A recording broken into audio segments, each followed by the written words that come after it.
Hi, welcome to my thoughtful place. Today I'm going to talk about what we usually don't talk about.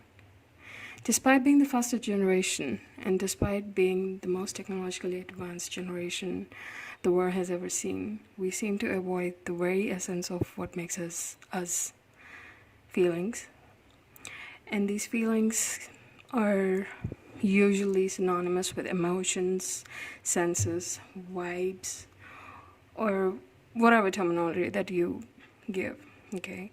And call these whatever you want. But no matter your language and no matter where you come from, you can't deny the fact the feelings are a part of you.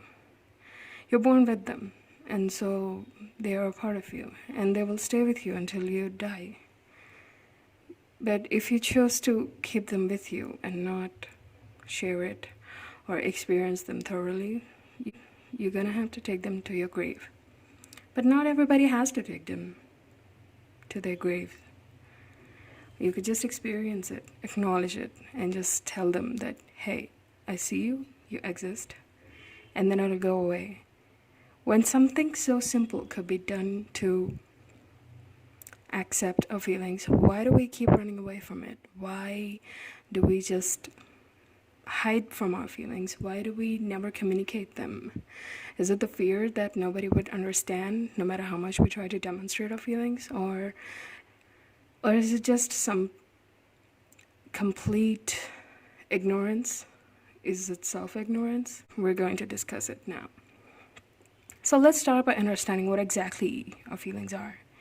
You know, that lump of throat that you experience when you see a puppy die or you see someone that you love get hurt, you also feel that pain, and that pain can be felt.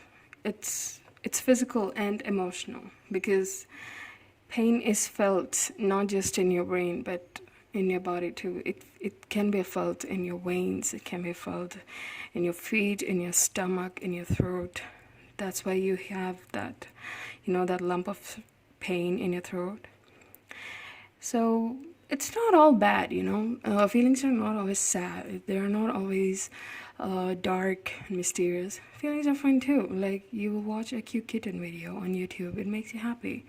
And if your crush texts you something nice and it makes you happy, and you experience these positive feelings too in your body, like your brain feels like you're high on weed, and your stomach feels like there's butterflies, there's tingling in your back, and there's like goosebumps everywhere. That's feelings too. Those are feelings too. And so as much as feelings are positive, they are negative too. And we, although like to experience the positive ones, we seem to ignore the negative ones, because why?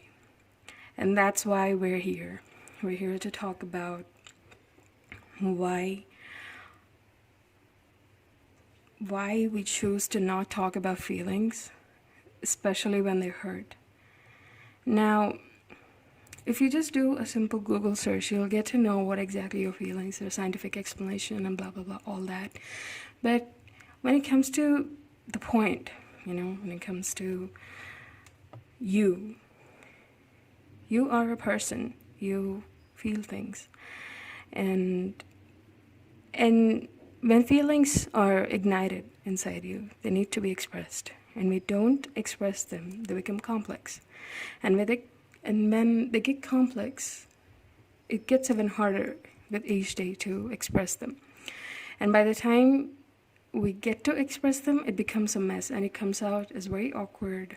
And sometimes people perceive that as something unpleasant, okay? And emotions are left unfelt, they turn complex. And by complex, I mean they either hurt us or hurt others.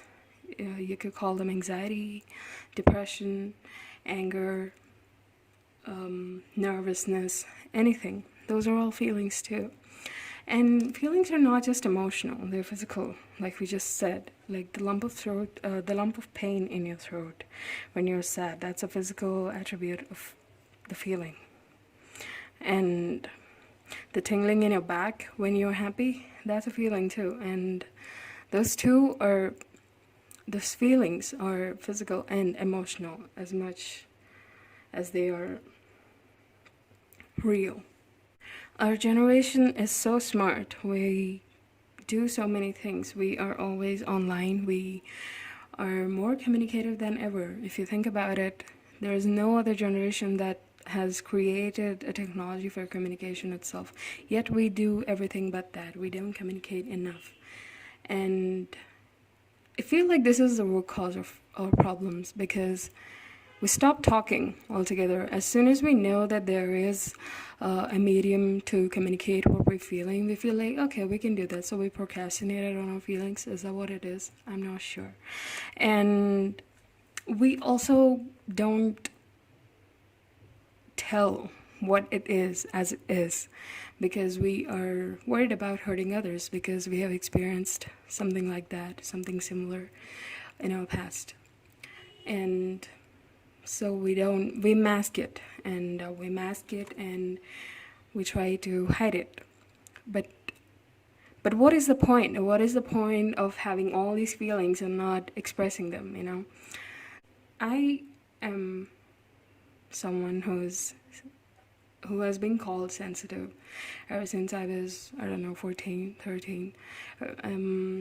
Mostly because I expressed what I felt, and when I've been told that expressing yourself and just saying things as you feel is, you know, makes you sensitive or makes you, I don't know, immature. That's what they call me. They call me immature. They call me sensitive.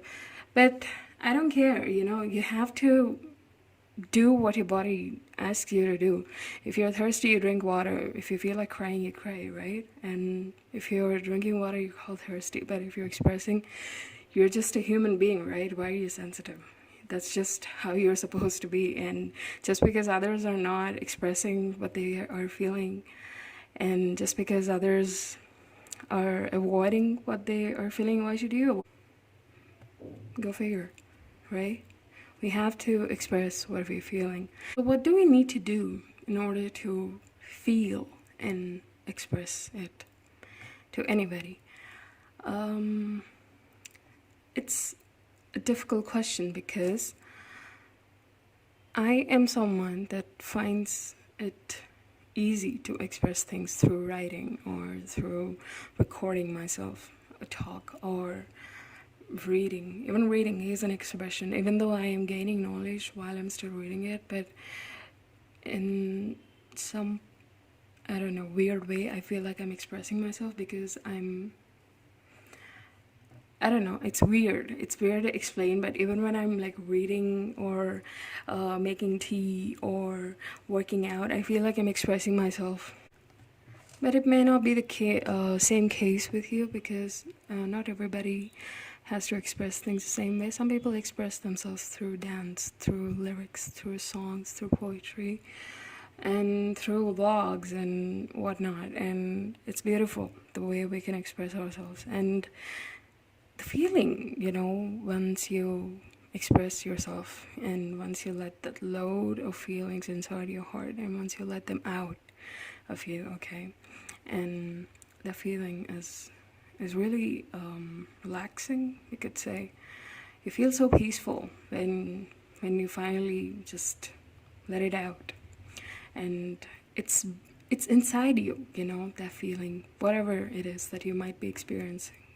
It could be pressure, it could be stress, it could be pain, it could be heartbreak, it could be anything. And whatever that might be, it could be just let out. And there are so many ways to do that, yet we choose to keep it inside of us because we feel like that's where it's safest. But no, you're wrong that way, because if you keep things inside you, they're gonna rot you from inside out. And that's not a good thing. You want to be a healthy person, because you deserve to be healthy and you deserve to be happy. And once you decide that you deserve to be happy, and once you decide that you too deserve to express whatever you're feeling, you feel a million times better. Your self-esteem is boosted. You feel positive. You feel like you can achieve anything in the world, because you can achieve everything in the world. if you just let it go.